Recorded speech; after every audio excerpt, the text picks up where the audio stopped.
नमस्कार। आज हम बात करेंगे टोडा जनजाति के बारे में। टोडा जनजाति दक्षिणी भारत की जनजातियों में से एक है। टोडा जनजाति दक्षिणी भारत के तमिलनाडु राज्य में निवास करती है।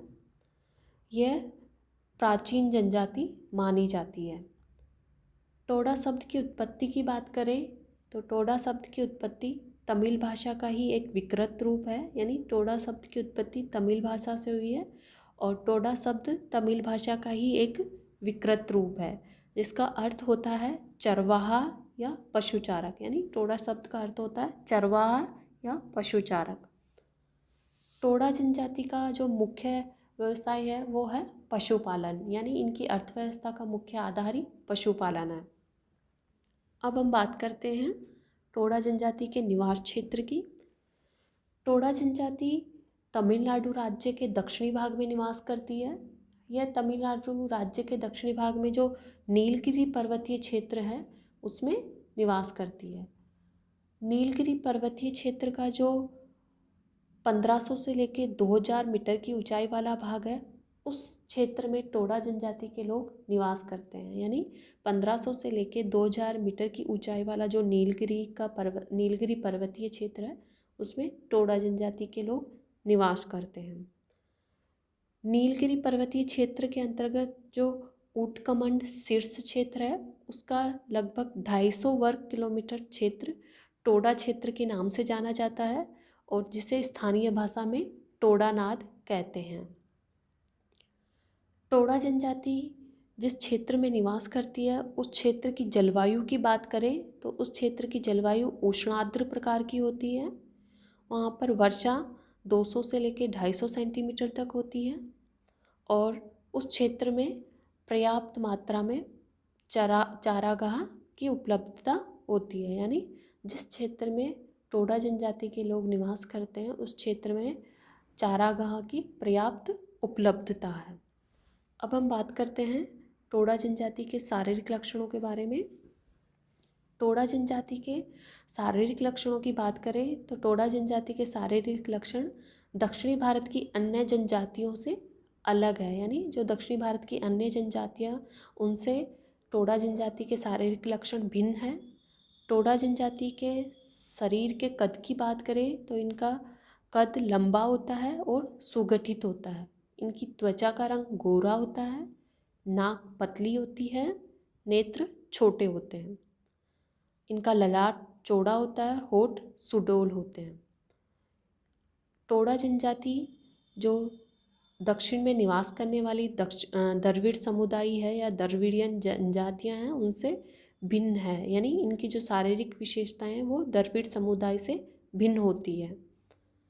इन्हें आर्य का वंशज मानकर भूमध्य सागरीय प्रजाति से संबंधित माना जाता है। यानी टोडा जनजाति के लोगों को भूमध्य सागरीय प्रजाति से संबंधित माना जाता है। नेक्स्ट हम बात करते हैं टोडा जनजाति के अर्थव्यवस्था के बारे में।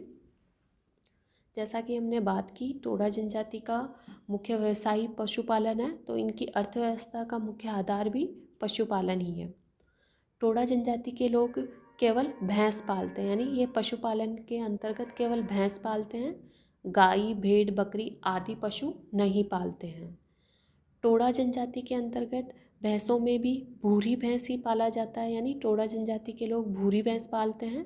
काली भैंस को रखना या काली भैंस को पालना टोडा जनजाति के अंतर्गत अशुभ माना जाता है। टोडा जनजाति के अंतर्गत किसी व्यक्ति के आर्थिक स्तर या समृद्धि का इससे पता लगाया जाता है कि उस व्यक्ति के पास भैंसों की संख्या कितनी है। यानी कि जिस व्यक्ति के पास जितनी अधिक संख्या में भैंस होगी उस व्यक्ति को उतना ही अधिक आर्थिक स्तर पर समृद्ध या संपन्न माना जाता है। टोडा जनजाति के अंतर्गत दूध को बेचना निम्न कार्य माना जाता है। यानी टोडा जनजाति के अंतर्गत दूध नहीं बेचा जाता है। ये भैंसों से प्राप्त पदार्थों को अपने भोजन के अंतर्गत ही प्रयोग में लेते हैं या भोजन के रूप में सेवन करते हैं। नेक्स्ट हम बात करते हैं टोडा जनजाति के भोजन के बारे में। टोडा जनजाति के लोग शाकाहारी होते हैं। ये लोग भैंस से प्राप्त दूध, मक्खन आदि का प्रयोग अपने भोजन के अंतर्गत करते हैं। इसके अतिरिक्त ये लोग चावल, मोटा अनाज, शहद, फल आदि को भी अपने भोजन के अंतर्गत सम्मिलित करते हैं। टोडा जनजाति के लोग मांस, मछली, अंडे आदि का प्रयोग अपने भोजन में नहीं करते हैं, यानी ये मांसाहारी नहीं होते हैं। टोडा जनजाति के अंतर्गत शराब या मदिरा सेवन का भी निषेध माना जाता है, यानी ये लोग शराब का सेवन भी नहीं करते हैं। नेक्स्ट हम बात करते हैं टोडा जनजाति के वस्त्र एवं आभूषणों के बारे में।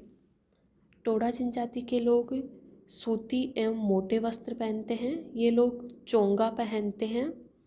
टोडा जनजाति के लोग सिले हुए वस्त्र एवं ऊनी वस्त्र नहीं पहनते हैं, यानी टोडा जनजाति के लोग सिले हुए और ऊनी वस्त्र का प्रयोग नहीं करते हैं। ये लोग सूती और मोटे वस्त्रों का प्रयोग करते हैं। पुरुष धोती कुर्ता पहनते हैं और स्त्रियां साड़ी पहनती है और साड़ी के एक किनारे से अपने सिर को ढकती है। अब हम बात करते हैं टोडा जनजाति द्वारा प्रयोग में लिए जाने वाले आभूषणों के बारे में।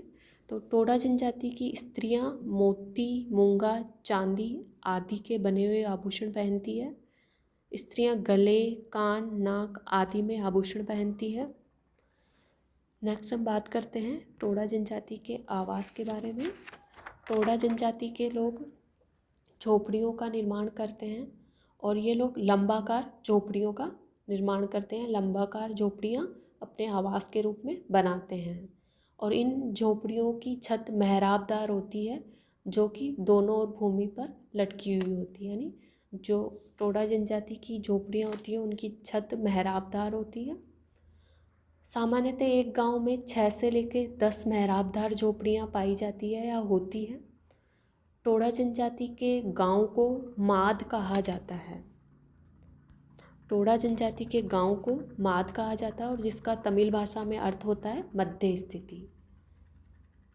टोडा जनजाति के लोग अपनी झोपड़ियों को स्थानीय रूप से प्राप्त बांस, खजूर के पत्ते, घास आदि द्वारा सजाते हैं या कलात्मक ढंग से ढक देते हैं।